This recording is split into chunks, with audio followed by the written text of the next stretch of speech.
Seldom in history is there such a gathering of geniuses as there is at the start of the 20th century. In addition to Picasso, Einstein, and Freud, there are others like Frank Lloyd Wright, who in 1909 builds the Roby House in Chicago, bending and curving steel, thus making possible a new architecture. These are iconoclasts who tear at the old certainties, who create a new way of thinking and understanding. They are dominant in their field, like Picasso, the premier artist of the 20th century. He is the subject of over 700 books. His paintings sell for as much as $51 million, and the catalogue of his work fills 33 volumes. His life is as much a masterwork as his art.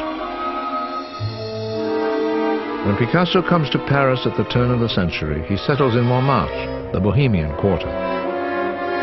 Inspired by the works of Toulouse-Lautrec and Cézanne, he executes a series of self-portraits. He's down and out and living the life of a bistro artist. His love affairs then and later are rocky and tempestuous. But nothing gets in the way of his work. He goes through a blue and a rose period, creating images that haunt the mind. In 1907, using African tribal forms and masks and color, and boldly drawing his figures in unreal shapes, he completes what critics now call the most important painting of the century. He calls it Les Demoiselles d'Avignon, after the women he knew in the Avignon brothels in Barcelona. Les Demoiselles prefigures what's to come. With the French painter Georges Braque, Picasso now shatters the world of art with what another painter calls cubism. It is Henri Matisse who says Picasso deconstructs his subjects, in these cases women, into little cubes.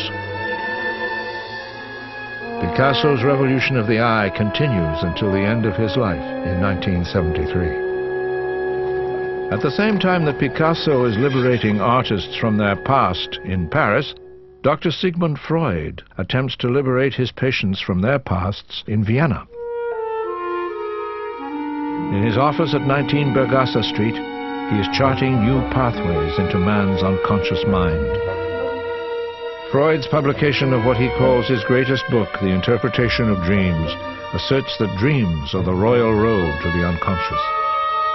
In this and other works, he writes about the unlocking of repressed desires. I discovered some important new facts about the unconscious.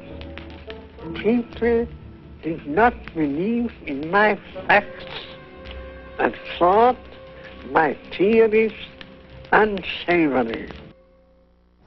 The Oedipus complex, penis envy, the id, ego, and superego. Freud explores and develops concepts that startle the world. He uses the talking cure and hypnosis to treat hysteria, which others say can only be treated by electro or hydrotherapies. He frees patients like the historic Anne O by unlocking dark secrets of their repressed sexual memories. He is called flippantly the Love Doctor. Later, he is labeled a pornographer by the Nazis, and his books are burned. In the Middle Ages, they would have burned me, he says. Now they're content to burn my books. Freud flees the Nazis in 1938. Another genius who flees Europe and the Nazis in the 1930s is Albert Einstein.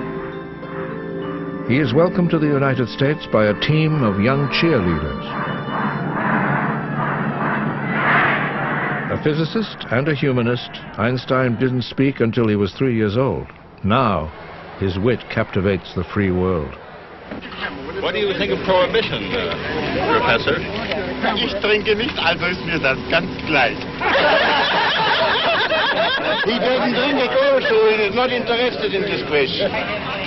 Einstein's career as one of the world's greatest and most original thinkers begins in Switzerland, when he publishes 3 papers in 1905. In these papers, he puts forward theories that will take others decades to confirm and validate. Some are so complex they can't even yet be applied. The most important of his laws is the theory of relativity, which proposes that only the speed of light is constant, and that time and space are not. Time and space are not absolute, but are relative to the observer. The only constant is the speed of light. Matter behaves differently as it approaches the speed of light. Matter is concentrated energy. His later work at Princeton and his efforts to engage President Roosevelt to enlist the scientific community in the war against fascism define his later years. His formula, E equals mc squared, leads to the unleashing of the power of the atom, yet his legacy goes beyond that. His theories of time, space, and energy unlock the mysteries of the universe.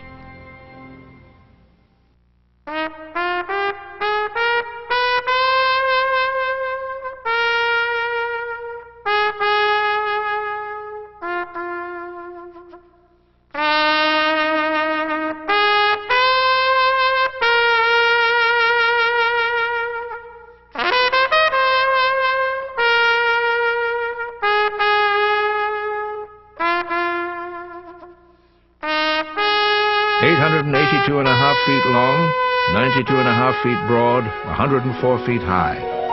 Capable of a cruising speed of 30 knots and proudly proclaimed as unsinkable, the British White Star's new luxury liner is aptly named the Titanic. On April 10, 1912, 2,206 passengers and crew embark on its maiden voyage. Among them, America's and England's social elite. On its fifth night out, the Titanic encounters an iceberg.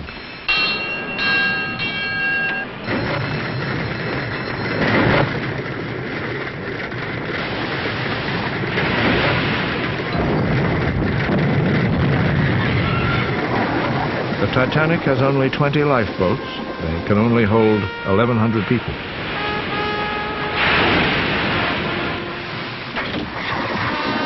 Over 1,500 people die in the tragedy that remains the focus for countless books and movies, the most recent being the highest-grossing film in history. Its mysteries remain locked in the depths of the sea, but its story is now legend. The Titanic's demise is an early sign that technology can fail, that it cannot by itself keep great ships afloat.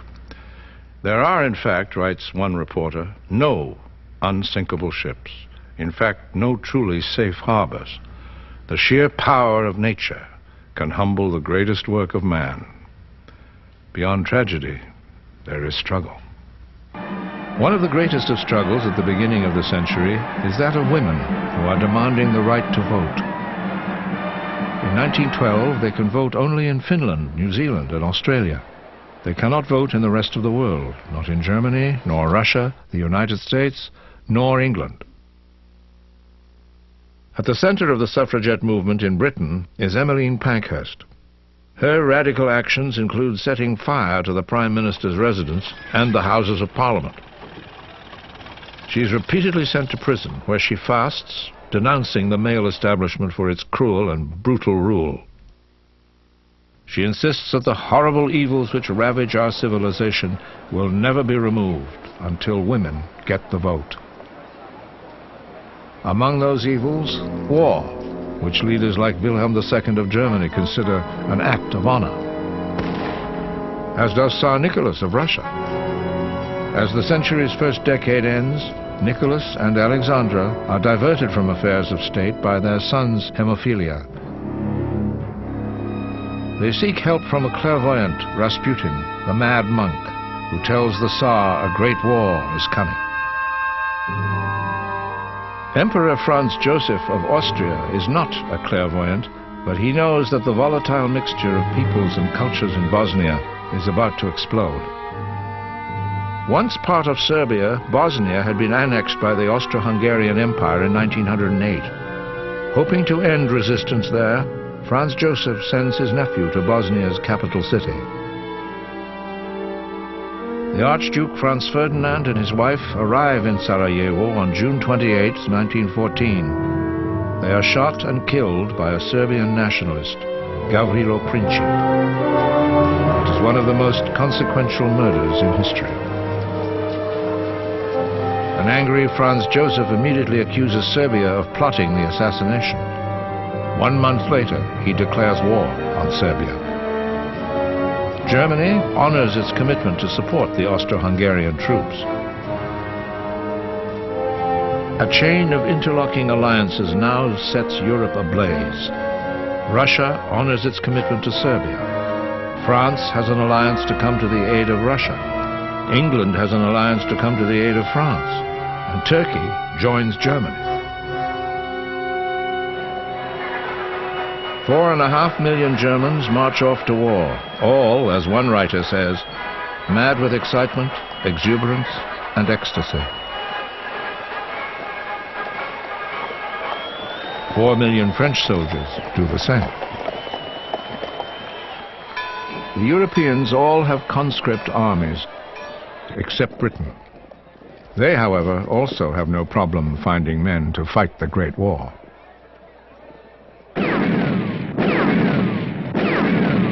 Within 2 months after the killing of the Archduke in Sarajevo, 17 million soldiers from 8 nations and their colonies are at war. After several quick victories, the Germans are stopped, first at the Marne, then at Ypres. Both sides dig in, building a network of trenches from Switzerland to the sea. Neither side knows it at the time, but here is where the war will be fought for the next 4 years.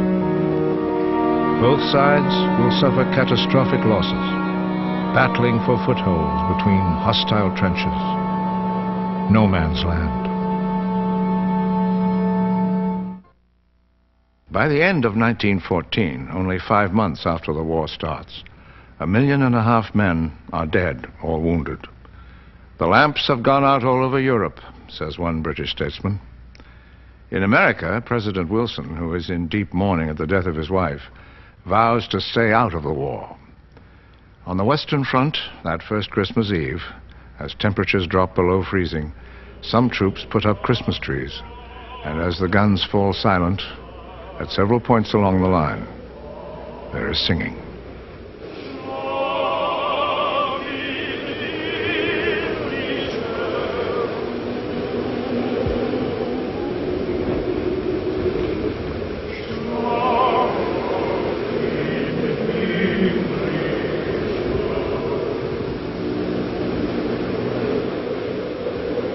One British soldier writes home, "We heard the Germans singing, and we thought we ought to retaliate in some way, and so we did."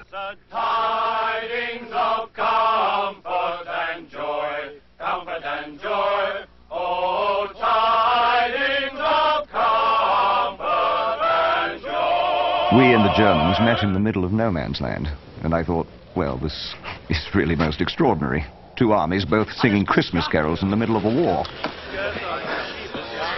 One of the Germans said he wished he had a camera to take a snapshot. The officers toasted each other and each other's health and agreed that this unofficial truce would end at midnight. And so it comes to pass, 1201, December 26, 1914, more war.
France, 1915.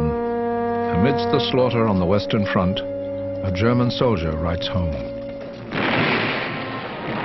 At dawn I looked around me. What a ghastly picture. The bursting shells' dance of death became even madder. I could see nothing but smoke and fire and spurting earth. My mouth and ears are full of earth. 3 times buried, it seems. 3 times dug up again, and I wait. I light a cigarette and I try to think of the dead and the wounded, of all their suffering. And I try to think of home. Such is this battle of our bloody struggle for victory. It tests the limits of human endurance. It's hell.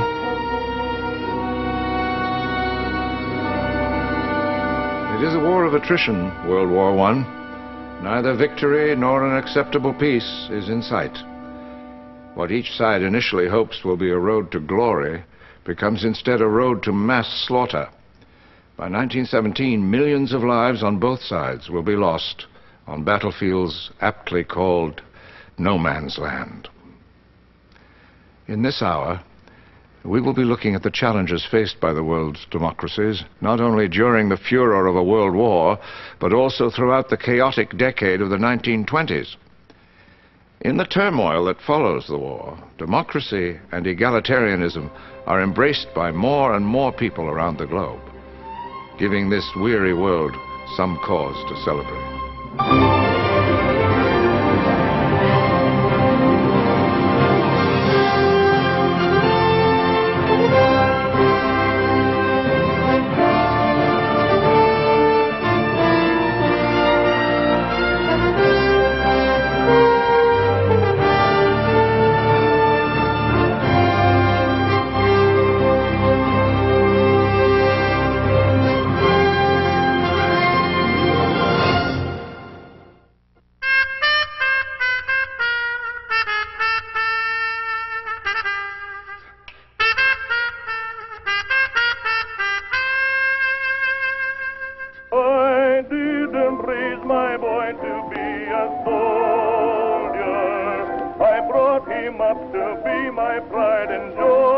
In 1915, the American people believe that the war in Europe is none of their business.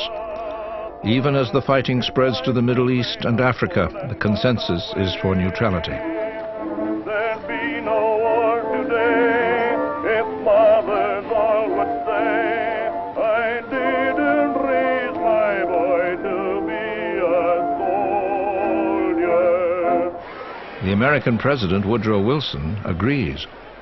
He diffuses the issue of war while urging a negotiated peace. By 1915, Americans, enjoying the benefits flowing from mass production, ignore the carnage in Europe. They are more interested in their newfound access to things that were once available only to the rich. There's a new art form, and it belongs to the people. For a nickel, they can go to the movies. At the same time, the movie makers, once ensconced in New York, are going west to the land of perpetual sunshine.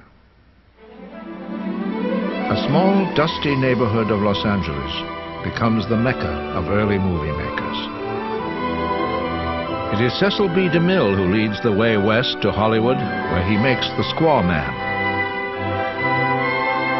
But in 1915, it is D.W. Griffith who puts the roar into the Hollywood lion. The innovative director produces one of the first blockbusters, The Birth of a Nation. Tickets to the 3-hour epic based on the novel about a Klansman cost a hefty $2. Although many protest the film's racial bias, it is both a critical and popular success. The movies become a big business in America, bigger even than the growing automobile industry.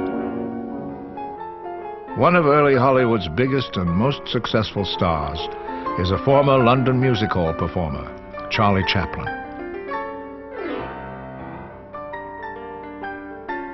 His character, the Little Tramp, becomes an international symbol. In the face of disaster, he remains an optimist. The movie's first great female star, Mary Pickford, America's sweetheart, personifies innocence. Her first screen kiss startles her audience. She was supposed to remain Sweet 16 forever. Little Mary's growing up and her loss of innocence in a way foreshadow the nation's destiny. There is a threat of impending war, and there is increasingly nowhere to run. May the 1st, 1915, the British liner Lusitania will be sailing from New York City. The morning newspapers carry the usual announcements of the sailing at 10 a.m. But on the same page, there is also a notice from the Imperial German Embassy. British vessels are liable to destruction. Travelers sail at their own risk. No one is deterred by the warning. Not one booking is cancelled, as 1,300 passengers arrive, happily anticipating the pleasures of a transatlantic voyage on the most luxurious liner afloat. In her hold, she carries 11 tons of rifle ammunition. 6 days later, a German U-boat, like this one on the prowl for Allied shipping, sights the Lusitania.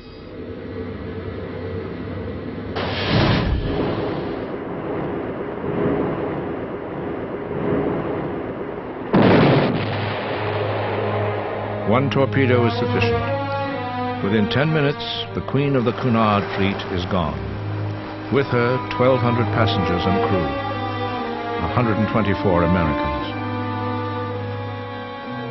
Wilson confronts the Kaiser, demanding that the Germans abandon their submarine war on ships of commerce. Kaiser Wilhelm's response is conciliatory. He says that his U-boats will spare ships that can prove their neutrality, thus temporarily halting his policy of unrestricted U-boat warfare. On the sea, U-boats. On land, Big Berthas. An early American participant in the conflict recalls this new technology of war.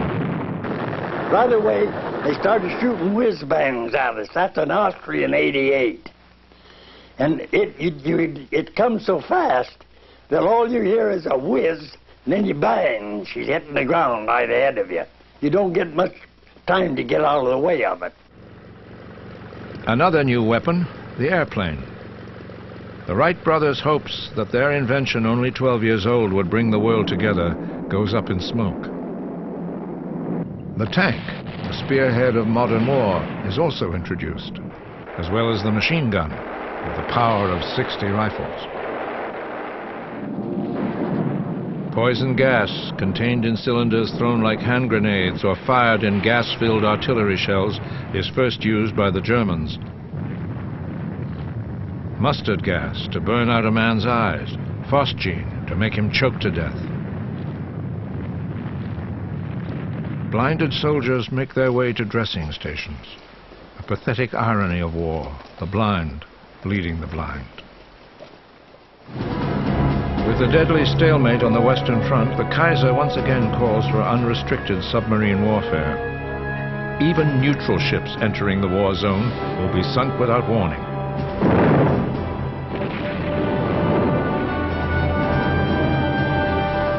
The Kaiser's goal is to break the British blockade that denies Germany shipments of food, supplies, and ammunition. To that end, everything that floats becomes a target.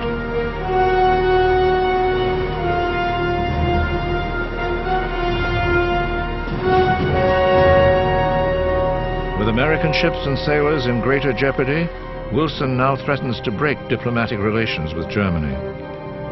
He, however, is not ready to go to war.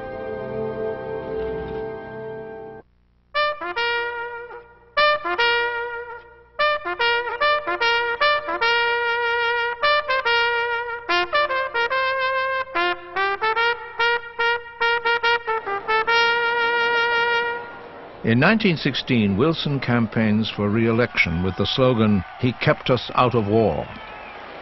In response to his threat to break diplomatic relations, the Germans have not sunk a single American ship in 9 months. It is a victory for Wilson, and it is reflected in his victory at the polls. He has not only kept us out of war, people say, he will keep us out of war. Wilson's equanimity is shattered, however, when without warning, Germany resumes submarine warfare. His outrage is compounded by the interception and decoding of the Zimmermann telegram, a secret message from the German government to its ambassador in Mexico. The message suggests that in return for its lost territories like Texas and Arizona, Mexico joined Germany in any future war against the United States. Wilson now realizes there can be no peace with Imperial Germany. Calling for a declaration of war, he tells Congress the world must be made safe for democracy. On April 6, 1917, America enters the war. General John J. Pershing will command the American Army. Wilson selects the first Americans who will fight the Great War. Over there, send the word over there, that the Yanks are coming, the drums drumming everywhere. So prepare. They have embarked on what is called the Great Adventure. They will be followed by nearly 2 million more. They're a citizen army, raw and inexperienced. Some have never fired a gun. One poet speaks for all of them. We will be a long way from home. Some of us may never return. But we are pledged to fight and win the war to end all war. And we are splendid, heroic. The cheers have told us so.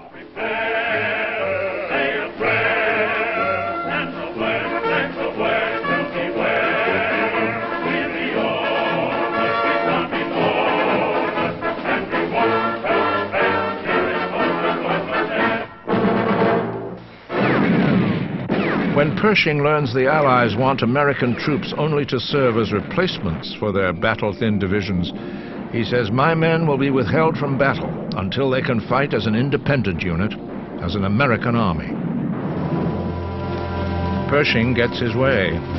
The Yanks will prove their fighting worth at Chantigny, Belleau Wood, Saint-Michel, and in the Meuse-Argonne.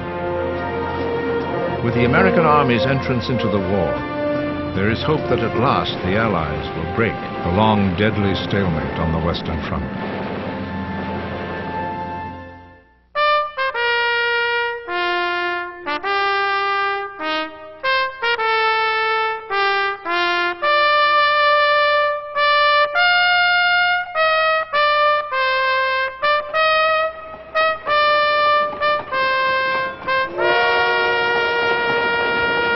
In April 1917, from political exile in Switzerland, 47-year-old Vladimir Lenin returns to Russia. Strikes and hunger riots have led to the abdication of the Tsar. Only a newly formed provisional government stands in the way of the Communist Party's rise to power. Lenin is joined by Leon Trotsky. Together they exhort the people to overthrow the government. Their slogan, peace, bread, and land. Peace for the soldiers, bread for the workers, land for the peasants. In the fall of 1917, Lenin's communist followers take possession of government buildings. Other strategic points fall. The provisional government is overthrown and Lenin proclaims a socialist state. He leads the Russian people into a Marxist age. The Communist Revolution will profoundly affect world affairs throughout the rest of the century, beginning with the Russians making a separate peace with the Germans.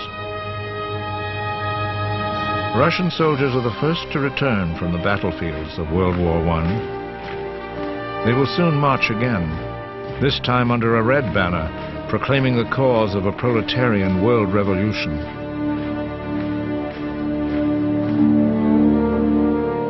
With the arrest of the Tsar and his family, after 300 years, the Romanov dynasty comes to an end.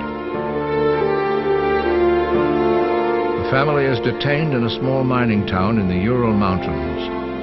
And on July 12, 1918, in this house, huddled in this room, they are executed.